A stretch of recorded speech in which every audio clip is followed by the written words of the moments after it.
Hey guys, welcome back to our channel. जैसा कि आप सबको पता है हम यहाँ पे करते हैं तैयारी सभी राज्यों के टीटी प्रश्न पत्रों की।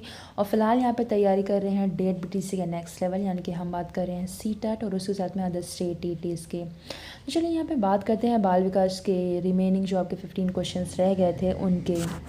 यहाँ पे आपका जो पहला क्वेश्चन कहता है, डैश के द्वारा निपुणता जो है वो अभिविन्यास को प्रोत्साहित किया जा सकता है। शिक्षार्थियों की सफलता की परस्पर तुलना करने में, गृह कार्य के रूप में बहुत अधिक अभ्यास सामग्री देकर, या फिर अनपेक्षित परीक्षा लेकर, या फिर शिक्षार्थियों के व्यक्तिगत प्रयासों पर ध्यान केंद्रित करने से। तो ये बात करते हैं यहाँ पे शिक्षार्थियों के व्यक्तिगत प्रयासों पर अगर ध्यान केंद्रित करके निपुणता जो है वो अभिविन्यास को प्रोत्साहित हम कर सकते हैं। तो ध्यान हमको जो है वो केंद्रित करना है किस पे? शिक्षार्थी के व्यक्तिगत प्रयासों के ऊपर। अगला क्वेश्चन कहता है कि निम्न में से किसका जो है वो मिलान जो है वो उचित है? संज्ञानात्मक विकास, परिपक्वता, सामाजिक विकास, वातावरण।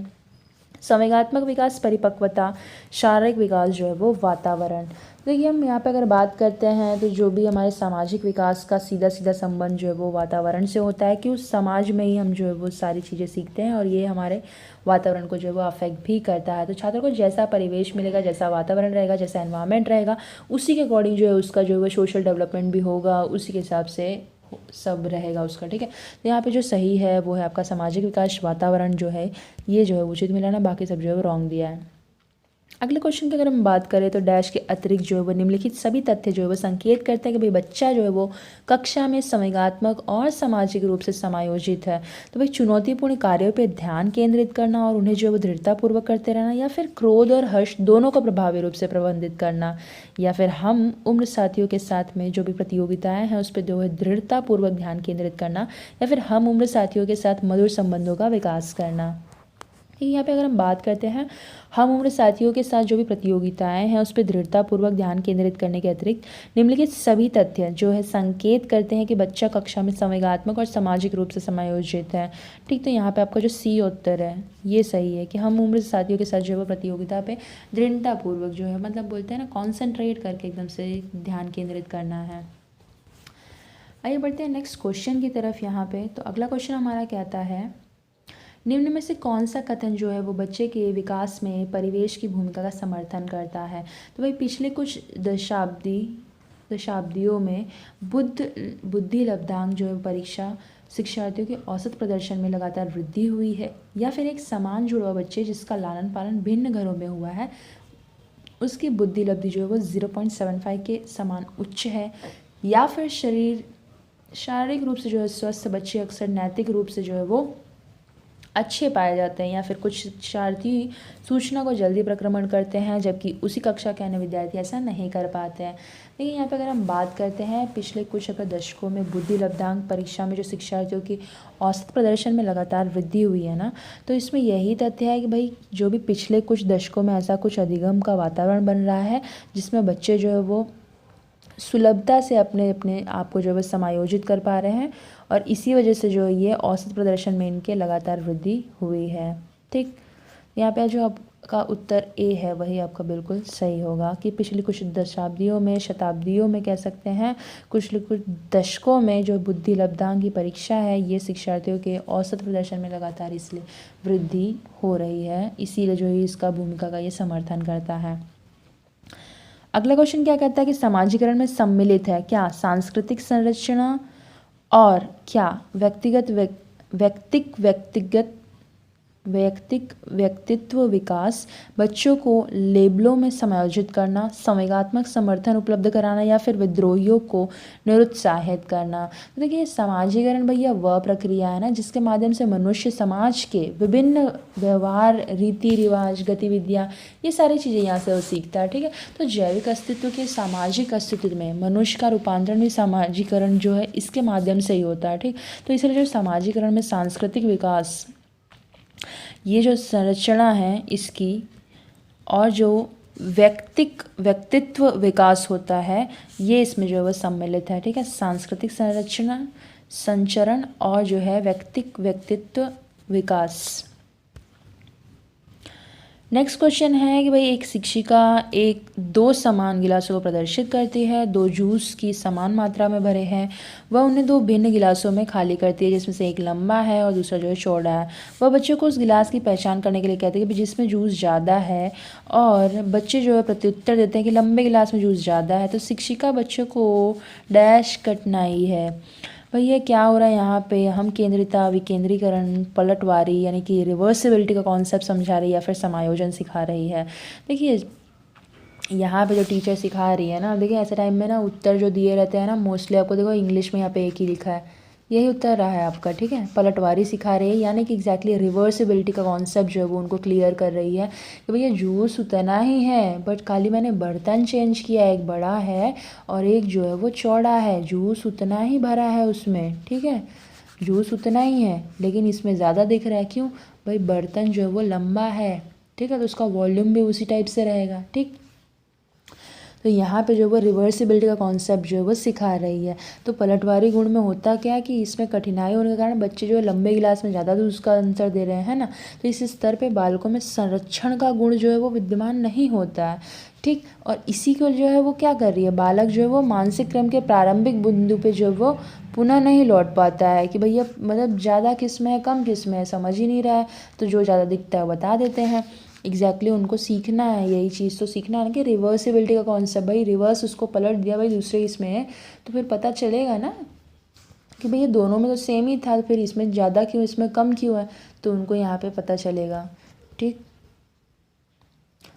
कर्नल सिंह कानूनी कार्यवाही और खर्चे के बावजूद आयकर नहीं देते थे। वे सोचते थे कि एक भ्रष्ट सरकार को समर्थन नहीं दे सकते जो कि अनावश्यक बांधों के निर्माण पर लाखों रुपए खर्च करती है। वे संभवतः कोहलबर्ग के नैतिक विकास की किस अवस्था में है, जो कि अब इस टाइप से भी क्वेश्चंस आ सकते हैं डायरेक्टली। यहाँ पे ऐसे किसी भी एक जाने माने इंसान का नाम दे दिया जाएगा तो थोड़ी बहुत आपको जो है वो इसकी भी पहचान होनी चाहिए, या फिर रेगुलर भी हम किसी को भी नाम यहाँ पे अगर दे देते हैं और आपको पूछ ले भाई ये संबंध क्या है, किसका नैतिक विकास का है, क्या है, तो ये आपको भैया पता होना चाहिए। ठीक, तो पश्च परंपरागत या फिर पूर्व परंपरागत या फिर परंपरागत या फिर परंपरागत।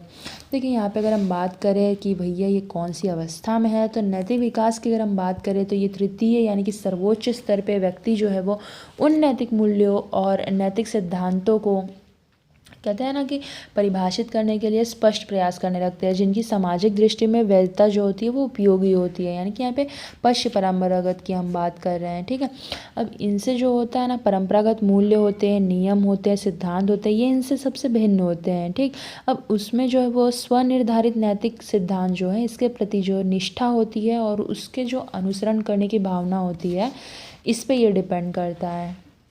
तो यहाँ पे जिससे प्रभावित थे वो था कोहलबर्ग का पश्च परंपरागत यानी कि थर्ड स्टेज, जो कि इसकी लास्ट स्टेज भी है। अगला क्वेश्चन क्या कहता है कि भाई जो बुद्धि सिद्धांत में सम्मिलित मानसिक प्रक्रिया जैसे कि पराघटक और बुद्धि द्वारा लाए जा सकने वाले विविध रूपों में जैसे कि सृजनात्मक बुद्धि को शामिल करता है, तो वो क्या हो सकता है, स्टर्नबर्ग का बुद्धिमत्ता का तृतीय सिद्धांत, या फिर बुद्धि का सावेंट सिद्धांत, या फिर थर्स्टन की प्राथमिक मानसिक योग्यता, या फिर स्पीयरमैन का जी कारक यानी कह सकते हैं कि जी फैक्टर। तो यहाँ पे हम बात करते हैं अगर स्टर्नबर्ग के बुद्धिमत्ता के तृतीय सिद्धांत के अनुसार तीनों प्रकार की जो बुद्धि होती है यही जो है यानी कि आपकी संदर्भात्मक जो बुद्धि होती है, अनुभवजन्य बुद्धि होती है और घटकीय बुद्धि, ये परस्पर तालमेल और समन्वय करते हुए क्रियाशील रहती है, एक्टिव रहती है। तो सफल बुद्धि वाले जो व्यक्ति हैं इनकी समस्याओं को नियंत्रणहीन होने से पूर्व ही उन पर जो है वो कार्य करके समाधान खोज लिया जाता है। तो यहाँ पे आपका ए उत्तर बिल्कुल सही था। अगला क्वेश्चन क्या कहता है कि निम्नलिखित में से कौन सी बहुबुद्धि सिद्धांत की आलोचना है। भाई आलोचना के ऊपर भी पूछ लिया है तो चलिए बता देते हैं कौन सी आलोचना है। बहुबुद्धि शिक्षार्थियों को अपने रुझान में खोजने में मदद उपलब्ध कराती है, ये व्यवहारिक बुद्धि पर आवश्यकता से अधिक बल देती है, या फिर ये जो है वो अनुभविक साक्ष्यों को बिल्कुल भी समर्थन नहीं देता, या फिर बहुबुद्धि केवल प्रतिभाएं हैं जो कि पूर्ण रूप में बुद्धि में विद्यमान रहती है। देखिए बुद्धि जो बहुबुद्धि का सिद्धांत है यहाँ पे लोगों व उनकी विभिन्न प्रकार की जो भी प्रतिभाएं हैं यानी कि तार्किक, दृश्य संबंधी, संगीत आदि, तो ये इनके बारे में जो है वो ना हार्वर्ड गार्डनर जो एक मनोवैज्ञानिक थे, हमें पता ही होगा, है ना। तो इनके जो है वो सिद्धांत हैं, जिन्होंने मतलब बोलते हैं ना, उन्होंने क्या बताया था, बहुबुद्धि जो है वो केवल प्रतिभाएं हैं, ठीक, जो कि पूर्ण रूप से बुद्धि में विद्यमान होती है। ये सब क्या है, एक स्किल्ड है, ये सब स्किल्स हैं जो कि आपकी किसमें, आपकी बुद्धि में ऑलरेडी जो है वो विद्यमान होती है। अगर आपको कोई चीज़ बहुत अच्छे तरीके से आती है, that means what, you are skilled in that, है ना। अब ये स्किल्ड आप कब होते हैं, जब ऑलरेडी वो चीज़ आपके अंदर इनबिल्ड है, या फिर आपने उसको ट्रेनिंग लेके कहीं से सीखा है और आप उसमें इंटरेस्टेड हैं, ठीक।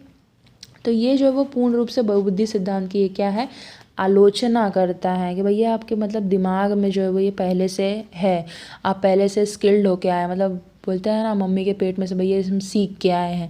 तो ये पॉसिबल ही नहीं है, ठीक है। कोई भी बच्चा जो है वो जन्मजात कुछ सीख के नहीं आता है, जो आता है यहीं पे सीखता है और यहीं पे जो है वो दे के भी जाता है। तो आपका जो यहाँ पे सही उत्तर है, यानी कि बहुबुद्धि केवल प्रतिभाएं हैं जो कि पूर्ण रूप से बुद्धि में ही विद्यमान रहती है। तो ऐसा नहीं है भैया, खाली बुद्धि में ही विद्यमान नहीं रहती है ये, बाकी सारी चीज़ें जो है वो यहाँ पे सही दी गई हैं। यानी कि बहुबुद्धि जो है शिक्षार्थियों को अपने रुझान में खोज करने में मदद करती है, बिल्कुल। तो व्यावसायिक बुद्धि पर आवश्यकता से अधिक बल देती है, बिल्कुल। और अनुभविक साक्ष्य को बिल्कुल भी समर्थन ये नहीं देती है, ये भी सही है। यानी कि एक्सेप्ट व्हाट, तो फिर ये है जो आलोचना इसकी कि भाई ये जो प्रतिभाएं होती हैं ये ऑलरेडी आपके स्किल्ड बेस्ड है, मेमोरी में जो है आपके ये है। अगला क्वेश्चन हमारा है, थोड़ा सा ब्लर है यहाँ से, लेकिन हम रीड आउट करेंगे आपके लिए। निम्नलिखित में से कौन सा युग्म के सही होने की संभावना सबसे कम है, यानी कि बाकी के 3 तो जो है वो गलत दिए हैं, एक ही सही दिया है। भाषा और विचार प्रारंभ में 2 भिन्न गतिविधियां हैं, ये वाइगोत्स्की के हिसाब से सही है क्या। भाषा विचार पे आधारित है, प्याजे कहते हैं क्या। भाषा वातावरण में एक उद्दीपक है, BF स्किनर कहते हैं ऐसा। या फिर बच्चे भाषा के बारे में जो है निश्चित ज्ञान के साथ प्रवेश करते हैं, चॉम्स्की के द्वारा। तो देखिए यहाँ पे जो आपका सही वाला है ये है भैया आपका सी वाला, यानी कि BF स्किनर की अगर हम बात करें तो यही है जो कहते हैं कि भाई भाषा जो है वातावरण में एक उद्दीपक के समान होता है। और इसी के अनुसार जो है ना, भाषा वातावरण में एक उद्दीपक होने के कारण ही जो प्रति मनुष्य जो होते हैं ये जो है वो प्रतिक्रिया या फिर अनुक्रिया करता है ना। यदि व्यक्ति को अगर भाषा को समझता है तभी तो बोलता है ना, और इसीलिए तो वो उसके प्रति अनुक्रिया करता है, रिएक्ट करता है। और यदि वह नहीं समझता तो नहीं बोलता, और उसके खिलाफ जो है एक्शन भी नहीं लेता, प्रतिक्रिया भी नहीं करता, अनुक्रिया भी नहीं करता, कुछ नहीं करता। तो ये जो BF स्किनर है इनके हिसाब से भाषा वातावरण में एक उद्दीपक है, यही वाला सही दिया है, बाकी सब तो रॉन्ग दिया है यहाँ पे। आइए देखते हैं अगला क्वेश्चन क्या कहता है। तो सामाजिक भूमिकाओं के कारण न कि जीव वैज्ञानिक संपत्ति के कारण सौंपी गई विशिष्टताएं डैश कहलाती हैं। जेंडर भूमिका का दबाव, जेंडर भूमिका रूढ़िबद्धता, जेंडर भूमिका नैदानिक की, या फिर जेंडर भूमिका अभिवृत्ति। देखिए पूरा आंसर जो है वो जेंडर भूमिका का ही है। तो लेकिन जेंडर भूमिका में भी कौन सी वाली, तो यहाँ पे अगर हम जाएँ तो जी ये देखिए रूढ़िबद्धता, ठीक। तो भाई जो भी आपकी ना सामाजिक भूमिकाओं के कारण जो भी न की जाने वाली जो आपकी जीव वैज्ञानिक संपत्ति के कारण कोई भी सौंपी गई विशेषताएं हैं भैया, कि मतलब बोलते हैं ना कि ये इनको नहीं पता है, ये फीमेल है, ये मेल को दे दो भैया, ये ज़्यादा अच्छे तरीके से पढ़ा पाएंगे, तो ऐसा नहीं है भैया। तो यहाँ पे हम क्या कर रहे हैं, जेंडर भूमिका रूढ़िबद्धता यहाँ पे चल रही है, जिससे कि हमें अवॉइड करना चाहिए, बायस नहीं होना चाहिए। अगला क्वेश्चन क्या कहता है, भाई निम्नलिखित में से कौन सा अधिगम को अधिकतम करने के लिए सर्वाधिक उचित है। देखिए यहाँ पे बात करते हैं शिक्षार्थियों में व्यक्तित्व भिन्नता को सहज बनाने के लिए समान शिक्षार्थियों को जोड़ बनाए जा सकते हैं, या फिर अधिकतम परिणाम लाने के लिए शिक्षक केवल एक ही अधिगम शैली पर ध्यान केंद्रित करें, या फिर समान सांस्कृतिक पृष्ठभूमि वाले बच्चों को शिक्षार्थियों को एक कक्षा में रखें ताकि सब जो है वो मत वैभिन्न से जो है वो बचा जा सके। यानी कि जो है ना यहाँ पे टोटली समता समानता का तो बोलते हैं ना पूरा हनन है।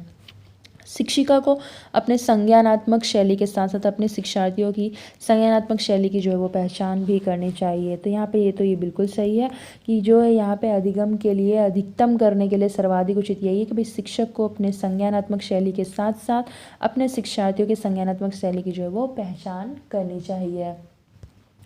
अगला क्वेश्चन यहाँ पे क्या कहता है, तो डैश के अतिरिक्त निम्नलिखित सभी सीखने के रूप में आकलन को बढ़ावा देते हैं।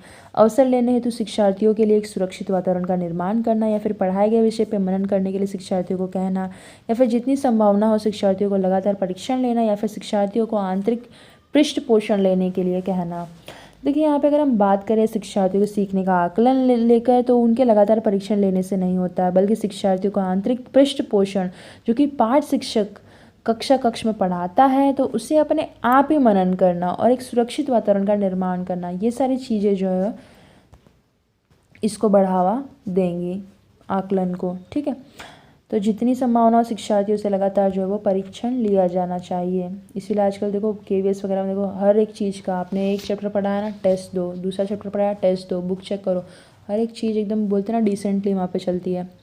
जब एक बावर्ची खाना पकाते समय खाने को चखता है तो वो डैश के समान है। सीखने के लिए आकलन, सीखने के रूप में आकलन, आकलन का सीखना या फिर सीखने का आकलन। देखिए बहुत ही बढ़िया क्वेश्चन है। तो जब बावर्ची खाना पकाते टाइम अगर चेक करता है तो उसे बाद में स्वयं चेक कर अगर देख लेता है तो वो सीखने के लिए आकलन के रूप में यहाँ पे होगा। ठीक है, सीखने के लिए आकलन। एग्जैक्टली वो क्या कर रहा है, उसको तो आता ही है लेकिन वो क्या कर रहा है, उससे भी सीख रहा है भैया बराबर है कि नहीं है। ठीक, तो इसका मतलब ये नहीं कि रोज़ खाना बनाते टाइम चेक करने का। ठीक है, चलिए ठीक है। अगला क्वेश्चन हमारा क्या कहता है, अंतरपरक अनुदेशन क्या है। कक्षा में प्रत्येक शिक्षार्थी के लिए कुछ अलग करना, अव्यवस्थित अथवा स्वच्छंद शिक्षार्थी गतिविधियां या फिर ऐसे समूहों का प्रयोग जो कि कभी नहीं बदलते, या फिर शिक्षार्थियों की आवश्यकताओं को पूरा करने के लिए सामूहिकरण के विविध रूपों का प्रयोग करना। तो देखिए यहाँ पे अगर हम बात करते हैं शिक्षार्थियों की जो भी आवश्यकता है इसको पूरा करने के लिए सामूहिकरण के विविध रूपों का प्रयोग करना ही अंतरपरक अनुदेशन कहलाता है। ठीक है, तो यहाँ पे जो आपका उत्तर है वो डी है। चैनल यार सब्सक्राइब नहीं है तो भाई सब्सक्राइब कर लें, लाइक वाइक कर लिया करो, बोलना। चलिए ठीक है, इस वीडियो में गाइस बस इतना ही। मिलते हैं अपने अगले वीडियो में, तब तक के लिए जय हिंद।